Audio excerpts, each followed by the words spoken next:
ठरलं तर मग या मालिकेच्या येणाऱ्या भागामध्ये आजारी सायलीला अर्जुन आता वरती खालती उचलून नेत असतानाच पूर्णाजीला तुळशीपत्राचा साक्षात्कार होणार आहे. पुनर्विवाहानंतर सायलीची खरी ओळख पूर्णाजी समोर येताच पूर्णाजी हादरणार आहे. इकडे आता पूर्णाजीने ॲक्च्युली प्रिया आणि अस्मिता या दोघींच्या बोलण्यामध्ये येताच खूप मोठा निर्णय घेतलेला असतो. तो म्हणजे सायलीला हकलून लावून इकडे प्रिया आणि अर्जुनचं लग्न. पण नियती पूर्णाजीचा हा भ्रम मोडत पूर्णाजीला सायलीच्या पायावरील तुळशीपत्र दाखवत खूप मोठा संकेत देत असते. मग मात्र पूर्णाजी हादरते.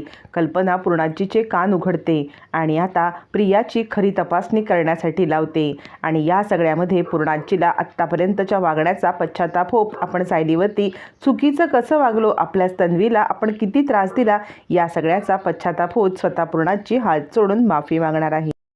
आता सायलीला घरी आणलेलं असतं. अर्जुन आपल्या जीवाच्या पलीकडे सायलीची काळजी घेत असतो. सायलीला काही लागत नाही ना, काही तिला दुखत खुपत नाही ना, या सगळ्याचा आता अर्जुन आपल्या परीने सर्व काळजी घेत असतो. त्याने पूर्णपणे ऑफिसला जाणं वगैरे बंद केलेलं असतं. आता मात्र इकडे तन्वीला म्हणजेच सायलीला खूप ऑकवर्ड वाटत असतं की आपल्यासाठी अर्जुन सरांनी ऑफिसला जाणं बंद केलं आहे आणि उगाच आपल्या मागे पुढे फिरतात आणि मग सगळेजणं त्याबद्दल बोलतात. जरा सायलीला हे वाईटच वाटत असतं. विमल सांगत असते, सायलीताई तुम्ही काळजी करू नका, आम्ही घरातले सगळेजण आहोत ना, आम्ही तुमचे अगदी सर्वतोपरी काळजी घेऊ, तुम्हाला फुलासारखे जपू. पूर्णाजी म्हणते एक काम करायचं आहे की आता सायलीला खालच्या रूममध्ये शिफ्ट करा, कारण तिला वरती खालती चढणं हे खूप त्रासदायक होईल. पोटाला चाकूने वार केल्यामुळे ती वरती चढणार कशी, खाली उतरणार कशी. कल्पनाला पण ही युक्ती आवडते. कल्पना म्हणते एक काम करूया, माझ्याच रूममध्ये सायली थोडंफार बरं होईपर्यंत तिला ठेवूया. अर्जुन म्हणतो नाही, सायली आमच्याच रूममध्ये जाणार, कारण सायलीला फक्त आमच्या रूमची सवय आहे आणि ती तिथेच राहिली पाहिजे. आता मात्र अर्जुनला इकडे सायलीबद्दल वाटणारं प्रेम यातून तो बोलत असतो. त्याला सायलीचा दुरावा एक क्षणसुद्धा सहन होत नसतो. पण सायलीला वाटतं की जर का मी कल्पना आईच्या रूममध्ये राहिले तर कदाचित माझ्याकडून कॉन्ट्रॅक्ट मॅरेजचा विषय निघून जाईल, म्हणून कदाचित अर्जुन सर हे सगळं बोलत आहेत आणि त्यामुळे तीसुद्धा वरती जायला तयार होते. मग सायली वरती जात असते, पण दरवेळेला स्टेप्स चढत असताना सायलीला त्रास होत असतो. अर्जुन दरवेळेला तिला आधार देत वरती नेत असतो, पण या सगळ्यामध्ये सुद्धा सायलीला होणारा त्रास त्याला दिसत असतो. कारण पोटावरतीच वार असताना, पायऱ्या चढत असताना सायलीच्या जे तिला त्रास होतो ते पाहून अर्जुनच्या डोळ्यात सुद्धा पाणी येत असतं. तोपर्यंत इकडे आता प्रियाचा खूप जळफळाट होत असतो. रविराज सांगत असतात, हे बघ बाळा, तू न या सगळ्यामध्ये लक्ष नको देऊस, कारण आता त्यांचं लग्न झालेलं आहे. आता तू त्रास करून स्वतःला काही होणार नाही आहे. तू स्वतःला त्रास करशील तर तुलाच त्रास होईल. या सगळ्यामध्ये तुझा काही दोष नाही आहे, पण तरी पण तुला शिक्षा भोगावी लागते. त्या सगळ्याचा मला जाणीव आहे बाळा, पण तू हा सगळा विचार मनातून आपल्या काढून टाक बरं. असं म्हणत आता इकडे रविराज प्रियाला समजवण्याचा प्रयत्न करत असतात, पण प्रिया मात्र ऐकायला तयार नसते. रविराज म्हणतात, बाळा, त्यांच्या आयुष्यात ते पुढे गेलेत. आपण पाहिलं ना सायली अर्जुनचं प्रेम, अर्जुनचं सायलीवरती खूप प्रेम आहे. जरी त्याचं तुझ्याशी लग्न झालं असतं तरी तुला तो न्याय देऊ शकला नसता. मला असं वाटतंय की या सगळ्यामध्ये अर्जुनने जे केलं ना ते बरोबर केलं. तू उगाच स्वतःला त्रास करून घेऊ नको. प्रिया म्हणते, बाबा म्हणजे मला फसवून अर्जुनने चांगलं केलं का? रविराज म्हणतात, नाही बाळा, पण एका अर्थाने मी विचार केला ना तर अर्जुनचं कुठेतरी वागणं मला पटलं. कारण तू गायब होतीस त्या पिरियडमध्ये, त्याचं जर सायलीसोबत प्रेम झालं असेल आणि नंतर तुझ्यासोबत लग्न करणं म्हणजे सायलीची आणि तुझी आणि आमच्या सगळ्यांची फसवणूक करण्यासारखं आहे. त्याने या फसवणुकीपासून सगळ्यांचा बचाव केला आहे. तेव्हा मला त्याचा राग आला असला तरीसुद्धा आत्ता मला त्याचं म्हणणं पटतंय किंवा त्याची बाजू कळते. तू पण त्याची बाजू समजून घे. आता रविराजांचा सायली आणि अर्जुनचा राग कमी झाल्यामुळे प्रिया अधिकच हायपर होते आणि ती आता सायलीला त्रास देण्यासाठी महिपती आणि नागराजच्या सांगण्यावरून इकडे आता पूर्णाजीच्या घरीच राहायला येते. सायली आपल्या रूममध्ये येते खरी, पण तिला सावरताना खूप त्रास होत असतो. दरवेळेला उठता बसता तिच्या पोटाला असलेली चाकूची ती वाराची खूण किंवा वाराचा घाव हा दुखत असतो. अर्जुन तिला आधार देत असतो आणि तेवढ्यातच नेमकी कुसुम येते. कुसुम पाहते आणि उगाचच ती गैरसमज करून घेते. सायलीला बाय बोलायला आली कुसुम हे सगळं पाहते आणि म्हणते, सायली काय करतेस? याच्यावरती सायली म्हणते, कुसुमताई तू समजतेस असं काही नाही, माझा तोल जात होता म्हणून अर्जुन सरांनी मला सावरलं. असं म्हणत सायली आता कुसुमला समजावून सांगत असते. अर्जुन म्हणतो, कुसुमताई तुम्ही जाऊ नका, तुम्ही थांबा बरं.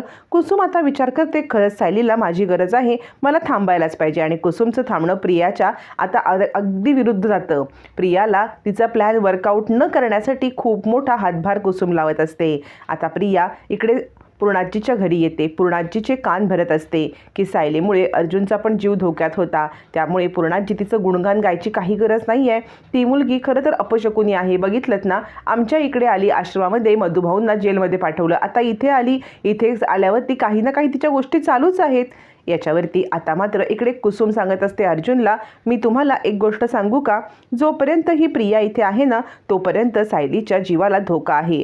तुम्ही ना सायलीच्या जीवाला असणारा प्रत्येक धोका आता ओळखून चाला, कारण प्रिया जोपर्यंत इथे आहे सायली सुरक्षित नाही, मी तुम्हाला सांगून ठेवते.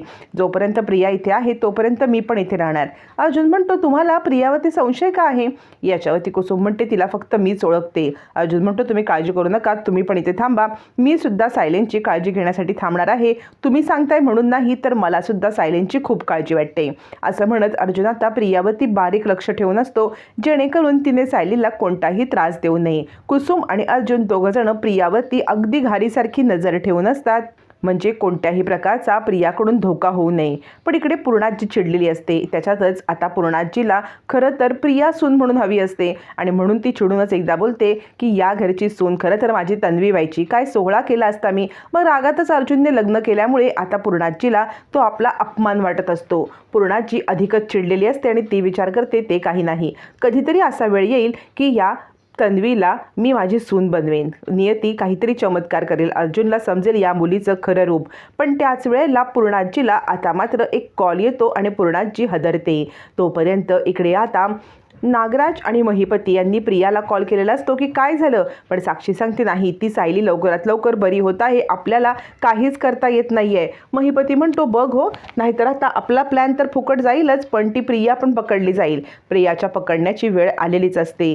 प्रिया आता सायलीला त्रास देण्यासाठी किंवा ती आता उतरत असताना सगळ्या पायऱ्यांवरती तेल सांडवून ठेवते, जेणेकरून पायरी उतरताना सायली पडेल आणि आता तिला त्रास होईल. ही तिला आयडिया साक्षीने फोनवरती दिलेली असते. आता सगळे वाट पाहत असतात की पायऱ्यांवरती सांडलेल्या तेलावरून सायली धाडकन खाली कोसळेल आणि सगळ्यांना आनंदाची बातमी मिळेल. पण इथे घडलेला चमत्कार वेगळाच असतो. अर्जुन सायलीला पायऱ्यांवरून उतरूनच देत नाही. आजारी सायलीला अर्जुन पायऱ्यांवरून स्वतः घेऊन उतरत असतो आणि बरोबर तेलाचे डाग वाचवून उतरत असतो, कारण कुसुमने सांगितल्याप्रमाणे तो प्रियावरती लक्ष ठेवून असतो. प्रिया सायलींना काय त्रास देते हे तो आता जाणून असतो. आणि मग मात्र अर्जुन उचलत असताना सायलीच्या पायावरची जन्मखूण पूर्णाजीच्या समोर येते. पूर्णाजी हादरते आणि म्हणते, हे काय?